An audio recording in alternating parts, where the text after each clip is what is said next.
예, 안녕하십니까? 안녕하세요. 오늘 역사의 진실을 통한 최고의 선택 둘째 날에 오신 여러분 모두를 진심으로 환영하고 또 축복하길 원합니다. 하나님께서 여러분의 선택에 또 귀한 은혜를 베풀어 주시기를 바라고, 오늘 방금 나눈 찬양처럼 우리가 새 천사의 사명을 잘 감당하고 어서 속히 주의 재림을 기쁨으로 맞이할 수 있는 주님의 귀한 구원받는 백성들이 다 되기를 간절히 바랍니다. 오늘 두 번째 시간인데요, 어제 나눴던 내용 가운데 이 두 가지 내용은 좀 다시 반복하면서 나누고 시작하면 좋을 것 같아서 준비했습니다. 여러분, 우리가 인생에 여러 도전들을 만날 수 있습니다. 그 가운데 여러 선택들을 하게 되는데 믿음 안에서의 선택과 믿음 아닌 선택은 다르다고 했습니다. 믿음을 가진 생각과 말과 행동을 가지고 선택할 때 그것이 우리가 각자 다른 습관과 성격과 가치를 통한 결과들을 얻게 되고 우리의 운명을 꼴짓는 품성을 결정짓게 된다고 하였습니다. 그래서 어제 환경적으로 또 여러 도전들에 직면했던 성경의 인물들이 어떻게 하나님 안에서 마음을 다하고 목숨을 다하고 뜻을 다하여 하나님을 사랑하고 충성했는지, 그들의 귀한 선택의 모본을 우리가 함께 나누었습니다. 우리가 이 시간 이어지는 내용을 통하여 오늘 다니엘서 2장에 있는 내용에서부터 살펴볼 텐데요. 여러분, 다니엘서 2장에 있는 내용은 예언에 대한 내용 가운데 너무나 기본적이면서 또 너무나 중요한 예언 가운데 하나입니다. 2600년 이상의 그때로부터 지금까지의 세상 역사를 이 짧은 성경 내용을 통하여 우리에게 분명하게 설명해 주시고 있는 내용입니다. 배경적으로 살펴보면 이 다니엘과 세 친구가 사로잡혀 온 지 약 3년째 되는 이 BC 603년, 그야말로 느부갓네살 왕에 의하여 이 바벨론 도성이 더욱더 확장되어져 가고 세계 최강대국으로서의 역할을 감당하던 어느 날, 미래에 대한 관심이 있던 때에 꿈을 꾸게 되었는데 그 꿈을 잊게 되었어요. 그리고 다시 좀 생각하고 싶어서 이 점성술사와 여러 마술사, 현명하다는 사람들을 다 부릅니다. 하지만 그들을 통하여 그 꿈을 알 수가 없었습니다. 여러분, 오늘날도 많은 사람들이 미래에 대해서 궁금해하고 또 하나님의 말씀 대신에 이런 점성술사나 이런 점쟁이를 찾아가서 문의하는 경우들을 보곤 합니다. 앱을 통해서도 점을 친다고 하는데요, 이 점신이라고 하는 앱은 오늘날 이 접속자 수가 하루에 20만 명이나 된다고 합니다. 그런데 이때 당시에도 느부갓네살 왕에게 이 꿈을 알려줄 수가 없었던 것처럼 하나님 외에 미래를 아는 것은 이 불가능하다라고 하는 것을 우리가 꼭 깨달아 알아야만 하는 것이죠. 그래서 이 느부갓네살 왕은 이 바벨론에 있는 히브리 포로들 중에 이 다니엘과 이 세 친구들이 있었는데 그들에게도 이 소식이 전달되었고 이들도 해석을 하지 못하면 이 죽을 상황에 처하게 되었습니다. 그래서 다니엘과 세 친구들이 무엇을 하죠? 기도를 하게 되죠. 그래서 하나님의 귀한 구원의 역사가 이루어지기를, 그리고 그들의 생명만 구원받는 것이 아니라 다른 사람의 생명 또한 함께 구원받게 되기를 간절하게 기도했습니다. 여러분, 우리가 응답받는 이 기도의 이와 같은 비밀을 늘 생각을 해야 합니다. 하나님의 구원의 역사가 이루어지기를, 다른 이들도 우리와 함께 구원 얻게 되기를 간절히 기도할 때 하나님께서는 가장 적합한 때에 그 기도를 기쁨으로 응답하여 주실 것입니다. 다니엘서 2장 28절에 그 하나님께서 기도의 응답으로 허락하여 주신 그 꿈의 비밀을 알게 되면서 그 하나님의 존재에 대하여 소개하고 영광 돌리는 다니엘의 이 글이 기록되어 있죠. 오직 은밀한 것을 나타내실 자는 하늘에 계신 하나님이시라. 그가 느부갓네살 왕에게 후일에 될 일을 알게 하셨나이다. 그러면서 다니엘서 2장 35절에 32절부터 35절에 그 꿈의 내용을 이렇게 소개를 합니다. 왕은 아마도 이 꿈의 내용을 들으면서 정말 내가 꾸었던 분명한 꿈이라고 하는 사실을 확인하고는 그 해석까지 열심히 경청하게 되었을 것입니다. 그 꿈의 내용이 이렇죠. 그 우상의 머리는 순금이요, 가슴과 두 팔은 은이요, 배와 넓적다리는 노시요, 그 종아리는 쇠요, 그 발은 얼마는 쇠요 얼마는 진흙이었나이다. 또 왕이 보신즉 손대지 아니한 돌이 나와서 신상의 쇠와 진흙의 발을 쳐서 부서뜨리매 그때의 쇠와 진흙과 놋과 은과 금이 다 부서져 여름 타장 마당에 겨같이 되어 바람에 불려간 곳이 없었고 우상을 친 돌은 태산을 이루어 온 세계에 가득하였나이다. 여러분, 그 꿈의 해석에 대하여 우리가 다니엘을 통해서 그리고 이 세계사의 역사를 통하여 이와 같이 확인할 수 있습니다. 다니엘은 느부갓네살 왕에게 이렇게 이야기했죠. 왕은 열왕의 왕이시라. 하늘의 하나님이 나라와 권세와 능력과 영광을 왕에게 주셨고 왕은 곧 그 금머리니이다 라고 이야기를 했습니다. 이 독일의 고고학자 콜데 바이가 18년에 걸쳐 발굴한 이 바벨론의 장엄한 광경을 고고학적으로 발견해 보면 금이 그야말로 바벨론 제국의 화려한 영광을 나타내기에 가장 적합한 상징이었음을 우리가 확인할 수 있습니다. 그 왕국의 수도는 그 둘레가 약 60마일, 약 100km에 이르렀다고 합니다. 그리고 그곳에는 세계 7대 불가사의 중에 하나인 공중정원이 있었고요. 유브라데스 강 위에 건설된 이 바벨론 성은 이중 성벽과 더불어 성 밖에는 참호같이 둘러 있어서 외부에서는 접근조차 불가능한 난공불락의 요새와 같았습니다. 그런데 성경에 보면 왕의 후에 왕만 못한 다른 나라가 일어날 것이요 라고 하면서 은 가슴과 두 팔로 표현된 나라가 나옵니다. 이것이 세계사의 기록에 보면 바벨론 이후에 이어지는 메데 페르시아로 우리는 해석할 수 있습니다.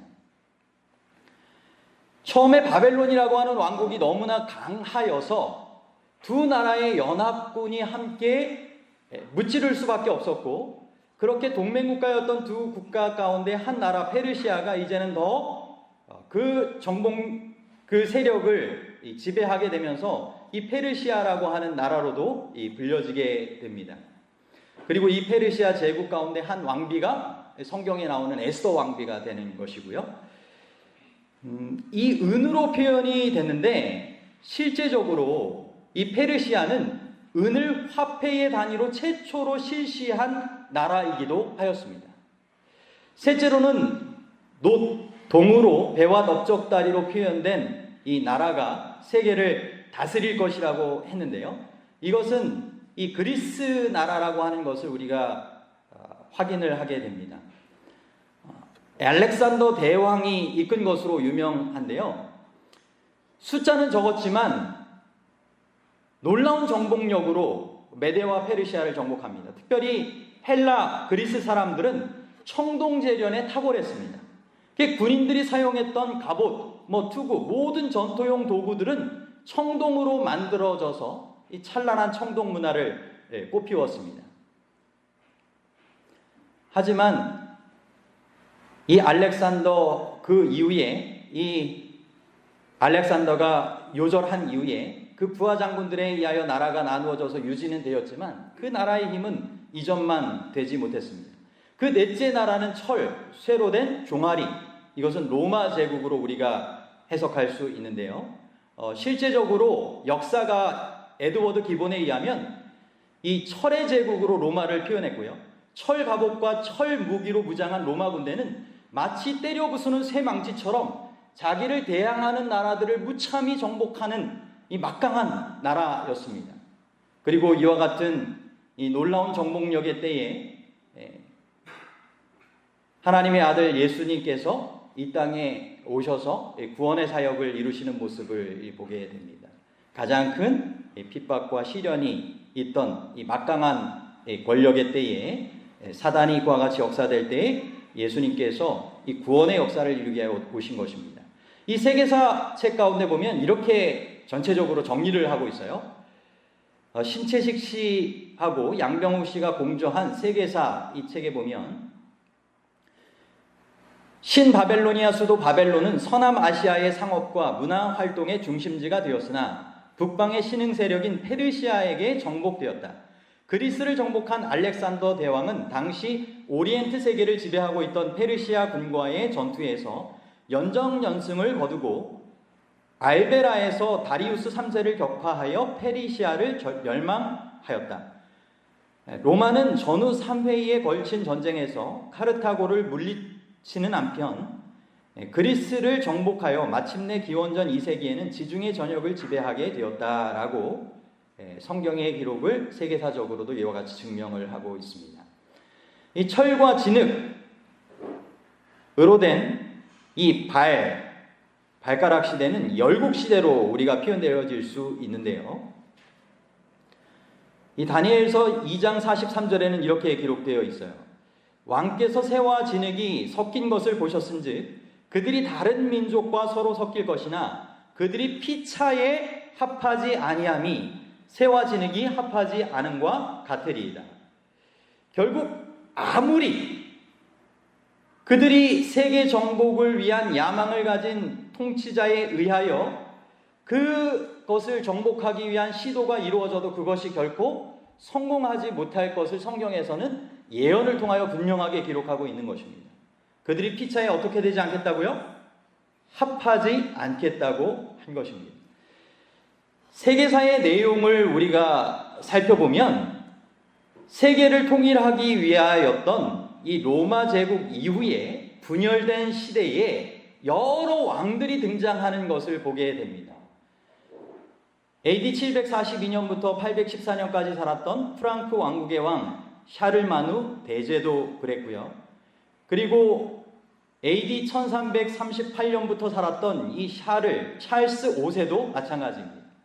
AD 1638년부터 살았던 루이 14세라고 하는 왕도 마찬가지로 세계를 통일하기 위한 꿈을 꾸고 시도했지만 성공하지 못했습니다. 우리가 가장 잘 아는 사람이 여기 중에서 누구일까요? 이 나폴레옹이죠. 그래서 이 나폴레옹의 역사만은 여러분과 함께 좀 나눠보려고 합니다. 이 18세기 말과 19세기 초에 걸쳐 살았던 이 나폴레옹은 이 세계 정복에 대한 꿈을 가지고 매우 성공하는 근처까지 가게 됩니다. 29세의 나이에 프랑스를 손에 넣었어요. 그리고 정말 전술의 기제라고 하는 별명답게 6년간 이 전대미문의 군사행동 가운데 유럽을 휩쓸었습니다. 어떤 것도 그를 막을 수 없을 것처럼 보였습니다. 이 포로가 된 후에 나폴레옹은 다음과 같이 말했다고 전해집니다. 나는 하나의 유럽 체제, 하나의 유럽 법률, 사법 체계를 세우려 했었다. 유럽 전역에 걸쳐 한 국민만 있을 것이었다. 유럽은 곧 한 국가가 될 것이었다. 그런데 그들이 피차 합하지 아니함이라고 하는 이 성경 말씀과 같이 그 정복에 대한 이 꿈은 이룰 수가 없었습니다. 이 워털루 전투라고 하는 이 전투 속에서 결국 실패를 경험하게 되는데, 하늘에서 내리는 이 비로 인하여 나폴레옹의 여러 포병들이 물에 잠기고 결국 패배하게 되는 결과를 맞이할 수밖에 없게 된 것입니다. 이 전쟁 30년 후에 토마스 아놀드 박사는 이와 같이 말했습니다. 이 무시무시한 세력에 대항할 최고의 적수는 무엇인가? 누구에 의하여 이 세력이 저지당하거나 저항을 받거나 주저앉을 수 있겠는가? 누구도 어떤 것도 아닌 하나님의 직접적이며 분명한 개입에 의해서이다. 나폴레옹의 왕국으로부터 유럽이 해방된 것은 러시아나 독일 또는 영국의 영향력에 의한 것이 아니라 누구의 손길에 의한 결과라고요? 하나님의 손길에 의한 결과였다. 정말로 하나님의 손은 인간의 세상 역사를 주관하고 계셨던 것입니다. 하늘에서 비를 통하여 이 나폴레옹의 정복 야욕의 꿈도 실패할 수밖에 없게 만들어 주셨던 것입니다. 성경에 분명히 기록한 것처럼 이루어진 것이죠. 이후에 근대에 들어와서 세계를 제패하려던 인물 가운데 이 아돌프 히틀러를 좀 생각해 볼 수 있습니다. 그는 유럽을 통일하려고 하는 그러한 노력으로 이 독일을 둘러싼 여러 나라들을 점령해 가기 시작합니다. 체코슬로바키아, 오스트리아를 그의 손에 넣었고요. 폴란드를 정복했습니다. 그리고는 이 전면전을 펼치면서 스칸디나반도의 국가들과 벨기에 그리고 프랑스까지 정복하였습니다. 파리는 이때 히틀러의 손에서 구해지지 않았습니다. 히틀러는 나폴레옹의 무덤을 찾아가서 조롱하면서 바보라고 놀렸다고 했어요. 그리고 나폴레옹이 실패한 그곳에서 자신은 성공할 것이라고 자신만만해했습니다. 마지막 이 해변에서 결국 영국군이 이 히틀러에 의하여 점령당하기 직전에 천연계의 한 변수가 나폴레옹에게 같이 히틀러에도 나타났습니다. 짙게 흐린 날씨가 해안을 덮었습니다. 그래서 히틀러의 모든 배들은 영국의 해역으로부터 대피를 하게 되었습니다. 그리고 히틀러의 비행기도 짙은 안개 가운데 제 기능을 수행할 수 없었습니다. 여러분, 히틀러에 의한 이 강력한 군대는 이후에 러시아로 보내지게 됩니다. 결국 러시아에서 정복의 야욕을 다시 한번 꿈꾸지만 50년 만에 러시아의 가장 추운 겨울이 찾아왔습니다. 그래서 히틀러의 병사들은 그만 얼어 죽고 마는, 그래서 전쟁에 실패할 수밖에 없게 되었습니다. 그가 이 전쟁에 실패하기 전에 1941년 3월에 다음과 같이 하나님을 모독하며 선포를 했다고 해요. 내 백성들에게 우리는 하나님으로부터 필요한 것이 전혀 없다. 우리는 하나님께서 우리를 홀로 내버려 두시는 것 외에는 그분께 구할 것이 없다. 우리는 하나님 없이 우리 자신의 총으로 우리 자신의 전쟁을 할 것이다. 나는 승리할 것이다. 나는 승리할 것이다. 그러나 결국 실패할 수밖에 없었죠.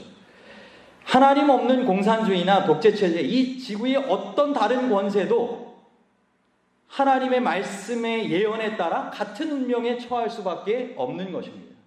이후에 이 히로히토를 통하여 일본이 세계를 정복하기 위한 여러 꿈을 꾸게 되죠. 그리고 미국에도 진주만 폭격 사건을 일으킵니다.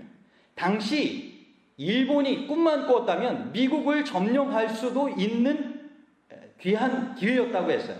하지만 하나님께서 간섭하셔서 그분의 섭리 가운데 일본이 더 이상 진주만을 넘어서 공격해 가지 못하도록 막으셨습니다. 다시 한번 미국이 전열을 정비하고 대항하여서 결국 일본을 무찌르게 되는데, 그것이 여러분 아시는 것처럼 히로시마의 원자폭탄을 투하한 것입니다. 이때 일본은 무조건 항복하게 되고요. 아돌프 히틀러는 이 당시에 러시아에 있었다가 이 소식을 듣고는 그만 자살을 했다고 합니다. 이후에 스탈린을 통하여 공산주의가 다시 한번 이 세상을 정복하기 위한 여러 야욕을 일으키게 되죠. 그래서 여러 공산주의 국가들이 일어나지 않습니까? 네. 하지만 그 스탈린도 죽게 되고 여전히 잔재가 남아있긴 하지만 공산주의도 더 이상 이 정복할 수 있는 세력으로 성공하지 못하게 되는 것을 보게 됩니다. 하나님은 옛 로마 제국이나 그 어떤 세계적인 세력도 이 세상을 하나로 연합시키려고 정복하려는 시도가 다 실패할 수밖에 없도록 예언하셨고 그 예언대로 이루어지고 있는 것입니다. 유럽 연합, 여러분 아시는 이야기죠? 하지만 요즘 블랙시트라고 하는 것이 이 세계 정세에 이루어지고 있는 한 이슈 가운데 하나지 않습니까? 유럽연합 27개 회원국이 있지만 영국에서 2016년도를 통하여 국민들이 투표를 하였고 실제 유럽연합 의회에서 이것이 실제적으로 발효가 될 것인지 연기될 것인지에 대한 합의하에서 지금 이슈화되고 있는 것입니다. 하나로 연합하려는 그들의 시도 또한 결코 성사될 수 없는 것이 하나님의 뜻인 것이죠. 이후의 열국 시대의 마지막에 대하여 하나님께서는 이와 같이 예언하셨습니다. 다니엘을 통하여 이 여러 왕들의 시대에 하늘의 하나님이 한 나라를 세우시리니 이것은 영원히 망하지도 아니할 것이요 그 국권이 다른 백성에게로 돌아가지도 아니할 것이요 도리어 이 모든 나라를 쳐서 멸망시키고 영원히 설 것이라. 여러분, 세상 역사를 통하여 이 짧은 예언의 기록이지만 지금까지의 예언의 성취가 분명하게 이루어졌던 것처럼 마지막도 하나님께서 사람의 손으로 하지 아니한 돌이 나와서 이 세상 열국을 다 마치고 영원히 서게 될 하나님의 나라를 세우신다라고 하는 것은 바로 성경의 예언의 하이라이트로 기록된 예수님의 재림을 통하여 이 세상이 맞춰지게 될 것을 우리에게 알려주고 계시는 것입니다. 이 머레이라고 하는 분은 인류를 향한 마감 시한인 20세기에 이루어진 우리가 알고 있는 모든 것들은 이해할 수 없고 마칠 수 없는 하나님의 뜻이다라고 이야기를 했어요. 스토라고 하는 분은 인간에게는 집행유예의 기간이 주어졌다. 그러나 그 은혜의 기간은 무서울 만큼 짧다라고 이야기를 하고 있습니다. 놀라운 성경 예언의 성취들이 이루어지고 있는 가운데 마지막 예수님의 재림의 징조 또한 이루어져 가고 있습니다.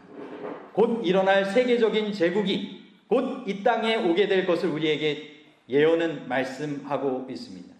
여러분, 그 예수님의 재림을 맞이할 준비를 우리가 하면서 살아가야 하는 것입니다. 그리고 예수님의 재림이 가까웠다라고 하는 이 복음을 우리가 새 천사들로 증거하는 그런 기별자의 사명을 우리가 감당해야 할 것입니다. 언젠가 준비하는 것이 아니라 오늘 지금 나와 우리의 가족과 성도들이, 이웃들이 함께 준비될 수 있도록 우리의 맡겨진 역할들을 감당해야 하는 것이죠. 이제 이어지는 이 4장의 내용을 이어서 살펴보도록 하겠습니다. 여러분, 사람이 변화되는 것보다 더 큰 변화는 없는 것입니다. 하나님만이 하실 수 있는 두 가지를 이야기를 드렸었는데요. 하나는 생명을 창조하는 일, 두 번째는 미래를 아는 일이라고 했습니다. 근데 여러분, 사람이 변화되는 것이 정말 다시 재창조함이 필요한, 거듭나는 것이 필요한 하나님의 역사로만 이루어질 수 있는 이 놀라운 이적 중의 이적입니다. 이 성경 다니엘서 4장은 느부갓네살 왕이 하나님의 뜻에 의하여 회개하고 구원받게 되는 사람으로 변화되는 놀라운 이적을 우리에게 소개해주고 있습니다. 다니엘서의 연구의 목적은 하나님의 예언에 대한 성취를 우리가 이해하는 것 못지않게 다니엘과 세 친구들의 삶, 그리고 느부갓네살 왕과 이어지는 인물들의 삶에 나타난 그들의 체험적인 삶의 간증들을 우리가 잘 이해할 필요가 있는 것입니다. 이 느부갓네살 왕이 꾼 두 번째 꿈인데요. 이것은 이 왕의 통치 약 30에서 35년이 지난 때, 이 다니엘의 나이는 약 50세 안팎이었을 때였습니다. 다니엘서 2장에서는 이 꿈을 기억을 하지 못해가지고 번민했었지만, 다니엘서 4장에서는 꿈의 내용은 생생하게 기억하고 있었지만 그 의미, 내용을 해석할 수가 없었습니다. 그 꿈의 내용이 이렇습니다. 다니엘서 4장 10절로 12절인데요. 내가 침상에서 나의 머릿속으로 받은 환상이 이러하니라. 내가 본즉 땅의 중앙에 한 나무가 있는 것을 보았는데 높이가 높더니 그 나무가 자라서 견고하여지고 그 높이는 하늘에 닿았으니 그 모양이 땅끝에서도 보이겠고 그 잎사귀는 아름답고 그 열매는 많아서 만민의 먹을 것이 될 만하고 들짐승이 그 그늘에 있으며 공중에 나는 새는 그 가지에 깃들이고 육체를 가진 모든 것이 거기에서 먹을 것을 얻더라 라고 되어 있습니다. 근데 여기 보면 느부갓네살 왕이 그의 머릿속으로 받은 환상이라고 표현을 하고 있어요. 결국 하나님께서 이 느부갓네살이 다시 한번 회개할 수 있도록 그의 머릿속에 이 꿈을 허락하여 주시면서 하나님과 이 교통할 수 있는 그러한 역사를 하고 계셨던 것입니다. 마찬가지로 사단도 선악의 대쟁투 가운데 우리의 마음의 생각들을 점령하기 위하여 우리의 머릿속에 사단이 주는 생각들을 심어주기 위하여 부단히 애를 쓰고 있는 것입니다. 여러분, 우리의 뇌의 공장의 주인을 잘 선정할 필요가 있습니다. 하나님을 우리의 뇌 공장의 주인으로 모시고 우리가 하나님께서 주시고자 원하시는 귀한 생각들을 늘 하면서 살아갈 필요가 있습니다. 다니엘과 세 친구들이 바로 그와 같이 뜻을 정한 이유가 이와 같은 이유에서도 있었던 것입니다. 하나님과 교통하기 위해서 그랬던 것이죠. 이 꿈은 결국 이 나무를 통하여 중심이 이루어지게 되는데, 이 나무는 누구를 나타내는 것이었죠? 이 느부갓네살 왕을 나타내는 것이었습니다. 하나님께서 느부갓네살 왕에게 권력을 주시고 이 권력을 통하여 올바로 활용하여서 다른 사람들에게 하나님께서 주신 축복을 잘 나눌 수 있게 되기를 원하셨지만 느부갓네살 왕이 결코 그렇게 하지 않았습니다. 번영을 통하여 그가 교만하게 되고 하나님이 아닌 우상을 숭배하는 삶을 살게 된 것이죠. 그래서 꿈의 내용이 이렇게 이어집니다. 또 본즉 한 순찰자, 한 거룩한 자가 하늘에서 내려왔는데 그가 소리질러 이처럼 이르기를, 그 나무를 어떻게 하라고요? 베고 그 가지를 자르고 그 잎사귀를 떨며 그 열매를 해치고 짐승들을 그 아래에서 떠나게 하고 새들을 그 가지에서 쫓아내라.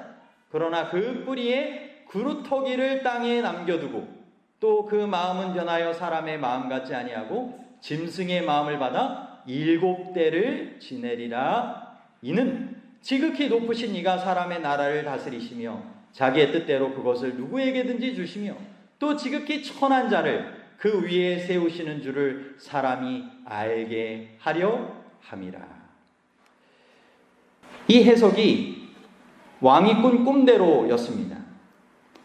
하나님께서 은혜의 경고를 왕에게 먼저 허락하여 주셨던 것이죠. 하나님께서는 우리에게도 하나님의 목적을 이루기 위한 삶을 잘 살아가고 있는지 하늘의 순찰자를 통하여 살펴보고 계십니다. 그리고 우리가 잘못 살 때에는 다시 한번 뉘우치고 회개할 수 있는 그와 같은 은혜의 경고들을 허락하여 주시는 사랑의 호소를 하시는 것을 우리가 보게 될 수 있는 것입니다.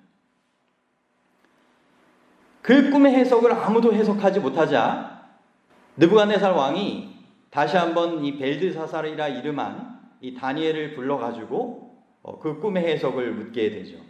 다니엘서 3장에서는 이 풀무불 속에서 함께 하시는 하나님의 존재를 보게 된다면 다니엘서 4장에서는 다니엘의 삶 속에서 하나님의 존재를 우리가 깨닫게 됩니다. 왕의 인정 가운데 다니엘의 삶 가운데 함께 하시는 하나님의 존재를 우리가 보게 되는데, 오직 너는 능히 하리니 이는 거룩한 신들의 영이 내 안에 있음이라. 다니엘과 함께 궁정에서 30년을 넘게 지켜봤기 때문에 하나님과 함께 동행하는 삶이 어떠한지 이방 왕도 알 수 있었던 것입니다. 오늘 우리 주변의 사람들이 하나님의 존재에 대하여 우리의 삶을 통하여 깨닫게 해줄 수 있는 다니엘과 같은 삶이 우리의 삶이 또한 되면 좋겠습니다. 꿈의 내용을 들은 이 다니엘은 한동안 번민하게 되죠. 왕이 짐승처럼 정신병자가 되어 7년을 지내게 된다라고 하는 것을 어떻게 말할 수 있을 것인가? 그런데 결국 하나님께서는 이 꿈을 주시는 이유가 다시 한번 이 회개를 통하여 하나님의 뜻을 이룰 수 있도록 이 집행유예 기간으로 허락하여 주신 것을 말씀을 통하여 알려주십니다. 그 나무에 그루터기를 남겨두라 했고 그것을 통하여 하나님이 다스리는 줄을 왕이 깨달은 후에야 왕의 나라가 견고하리이다라고 하였어요. 그리고는 이야기하기를 내가 아뢰는 것을 받으시고 공의를 행함으로 죄를 사하고 가난한 자를 긍휼히 여김으로 죄악을 사하소서. 그리하시면 왕의 평안함이 혹시 장구하리이다라고 했던 것입니다. 하나님의 목적은 결국 우리가 회개에 이르기를 원하시도록 우리의 삶에 이와 같은 이 은혜의 기간들을 허락하여 주시는 것입니다. 느부갓네살 왕에게도 허락하여 주셨던 것처럼 우리에게도 이와 같은 은혜의 기간들, 변화의 기회들을 허락하여 주시는 것이죠. 다니엘서 2장과 3장의 교훈을 통하여 느부갓네살 왕은 이미 하나님의 존재에 대하여 알고 있었고 하나님을 믿고 순종하는 삶을 살아야 됨에도 불구하고 또 다니엘서 4장을 통하여 이와 같은 꿈의 경고를 들었음에도 불구하고 12달, 1년이 지난 어느 날 그의 왕궁을 보면서 이와 같이 이야기를 합니다. 이 모든 일이 나 느부갓네살 왕에게 임하였느니라. 12달이 지난 후에 내가 바벨론 왕궁 지붕에서 거닐세 나 왕이 말하여 이르되 이 큰 바벨론은 내가 능력과 권세로 건설하여 나의 도성으로 삼고 이것으로 내 위엄의 영광을 나타낸 것이 아니냐 하였더니 결국 이 이야기를 함과 동시에 12달의 이 집행유예 회개의 은혜 기간이 끝나고 안타깝게도 정신을 차리지 못하여 그가 짐승과 같이 7년을 보낼 수밖에 없게 됩니다. 하나님께서는 오늘 우리에게도 이와 같은 은혜의 기회들을 허락하여 주시는 것입니다. 우리가 60년이든 혹은 100년이든 그 사이에 인생을 살아갈 때 이것은 우리에게 영원한 하나님의 뜻을 이루기 위한 집행유예와 같은 은혜의 시간임을 우리는 기억해야 하는 것입니다. 이와 같은 때에 하나님에 대하여 인정하고 이 순종하는 이 삶을 잘 깨우치고 살아야 하는 것이죠.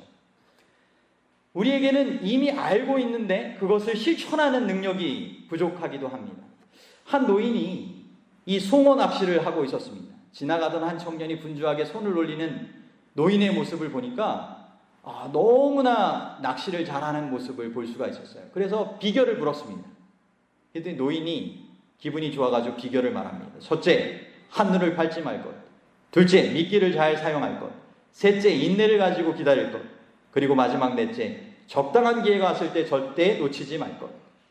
그리고는 다음 말로 한 가지를 덧붙입니다. 바로 내 앞의 비결을 그대로 실천하는 것이다. 그러면 낚시를 잘한다라고 이야기를 했습니다. 아는 것 못지않게 실천하는 것이 중요한 것입니다. 하나님께서는 우리에게 하나님의 존재에 대하여 깨달아 알 수 있는, 순종할 수 있는 기회들을 허락하여 주십니다. 그것을 우리가 깨닫는 만큼 정말 실천하는 삶을 살아가야 하는 것이죠. 느부갓네살 왕이 7년간 짐승처럼 행동한 것이 고대 점토 문서에서 확인되어 있습니다. 이와 같은 질병에 걸렸던 역사적인 인물들도 또한 있다고 합니다. 찰스 4세, 크리스찬 7세, 조지 3세 등도 이와 같은 이 병에 걸렸던 것을 보게 되는데요. 마치 짐승과는 다르게 창조주의 형상대로 위대하게 만들어진 사람이지만 겸손하지 않고 교만하게 행할 때 사람이 무엇처럼 지내다가 그와 같은 운명에 처할 수밖에 없는 거예요? 짐승과 같은 이 삶을 살다가 그와 같은 동일한 운명에 처할 수밖에 없는 것입니다.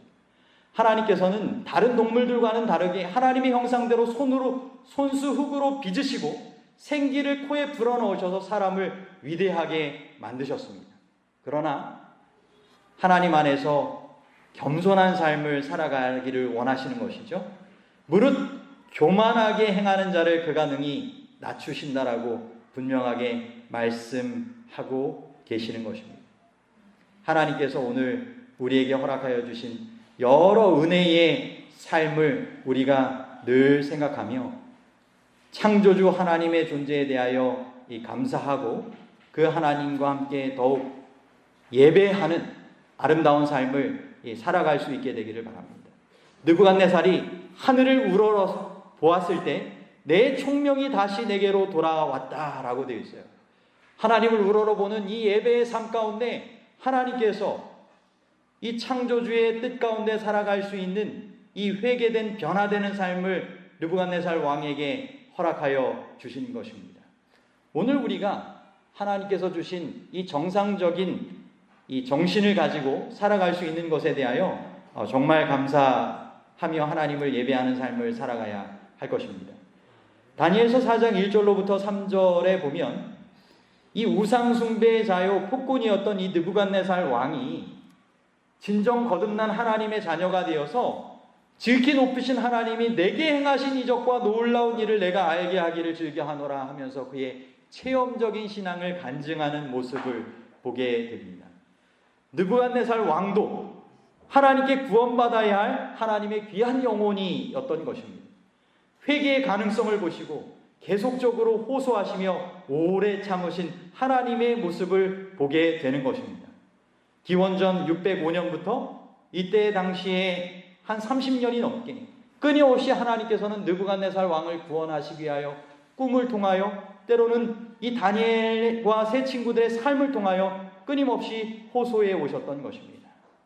오늘 우리의 삶도 하나님께서 원하시는 이 구원받는 삶을 살아가도록 하나님께서 호소하실 때 그 호소에 거절하지 않고 함께 주님께서 원하시는 구원의 귀한 선택을 더욱 하면서 살아갈 수 있게 되기를 바랍니다. 이제 다니엘서 5장 내용을 짧게 살펴보고 마치도록 하겠습니다. 이 다니엘서 연구라고 하는 책 62페이지에 보면 이렇게 기록되어 있어요. 바벨로니아의 마지막 밤의 역사 기록인 다니엘서 5장은 벨사살을 마지막 왕으로 소개했다. 성경에 그렇게 기록되어 있죠. 일반 고대 역사 기록에는 나보니두스로 기록되어 있다. 성경을 불신하는 비평가들은 이 사실을 들어 성경의 역사성을 의심하는 증거로 내세웠다. 이 성경이 허구라고 이야기를 했다는 것입니다. 그러나 1924년 시드니 스미스에 의하여 대영 제국 박물관에 소장되어 있는 고대 점토 문서 나보니두스에 관한 이야기가 출판됨으로써 진실이 밝혀졌다고 했어요. 마지막 왕 나보니두스가 그의 재위 3년에 북부 아라비아의 테마로 원정을 떠나면서 장자인 벨사살에게 왕위를 위임하여 그를 동위왕, 섭정왕으로 삼아 바벨론을 통치하게 하였다는 것입니다. 결국 바벨론 성이 메데와 페르시아의 연합군에 의하여 함락되던 당시 성을 지키고 있던 바벨론의 마지막 왕은 벨사살 왕이라고 하는 것이 성경의 기록뿐만 아니라 고고학의 기록에서 확증되었다는 것입니다. 역사의 기록은 틀릴 수 있어도 성경의 기록은 틀릴 수 없는 것입니다. 그만큼 분명한 성경의 예언이 고고학의 발견을 통하여서도 이루어지고 있는데요. 실제 마지막 연회가 이루어진 그 당시의 그 연회장을 이 콜레바이라고 하는 사람이 발굴을 하게 됩니다. 그때 넓이를 가만히 보니까 가로가 17m, 세로가 52m에 달했다고 해요. 약 268평에 해당하는 곳에서 귀족 1000명과 함께 성전의 그릇들을 가져다가 술을 마신 것입니다. 그때 핏기 없는 손으로 기록된 이 글자를 보게 되죠. 그 글자는 바로 메네 데겔 우바르신이라고 하는 글자입니다. 여러분, 이 의미의 뜻이 무엇일까요? 성경에서는 이렇게 우리에게 알려주고 있어요. 메대는 하나님이 이미 왕의 나라 시대를 세어서 그것을 끝나게 하셨다 함이요. 결국 세었다라고 하는 뜻이 메네라고 하는 의미입니다. 데겔은 왕을 저울에 달아보니 부족함이 보였다 함이요.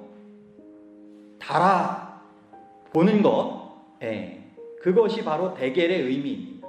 그래서 부족함이 보였다는 것이고, 베레스는 왕의 나라가 나누어졌다라고 하는 것입니다. 나누어졌다라고 하는 것이 베레스라고 하는 뜻입니다. 그래서 이것이 메대와 바다 사람들에게 준 바 되었다. 결국 그날 밤에 바벨론의 운명은 맞춰지게 되고 성경의 예언의 해석에 따라서 그 다음 나라로 하나님의 그 뜻의 역사가 이어지는 모습을 보게 됩니다. 여러분, 하나님께서 한순짤자를 통하여 나타나셔서 이 손으로 분명히 그 광경을 지켜보시다가 기록하셨던 것처럼 오늘날도 하나님께서는 우리의 모든 삶의 기록들을 살펴보고 기록하신다라고 말씀하고 계십니다. 이러한 기록을 우리에게 알려주고 계세요. 하나님의 천사들은 화가가 사람의 모습을 묘사하는 것처럼 정확하게 성품의 사진을 찍고 있습니다. 이것을 근거로 심판을 받는다고 했어요. 은밀한 죄가 만민에게 공개될 때가 오는데 생생한 사진처럼 나타난다고 했습니다.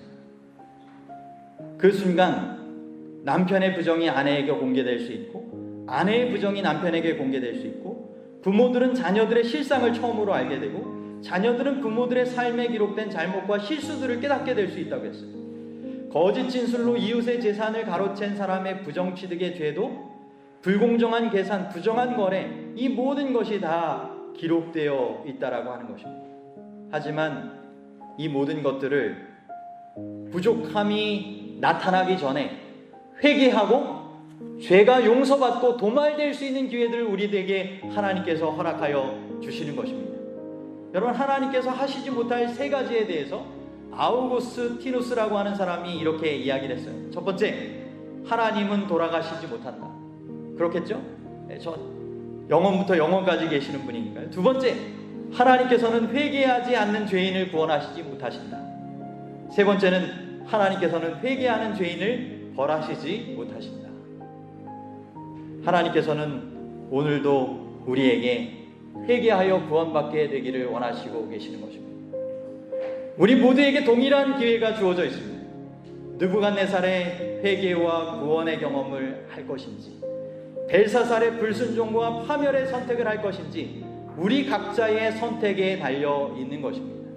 간절히 바라기는 하나님께서 이와 같이 분명한 예언의 성취를 통하여 우리에게 호소하여 주시는 것을 우리가 기억하고, 마지막 남겨진 예언의 성취가 분명히 이루어지기 위하여 임박해가는 이때에 주님께서 원하시는 준비되는 삶을 우리가 잘 살아가게 되기를 간절히 바랍니다.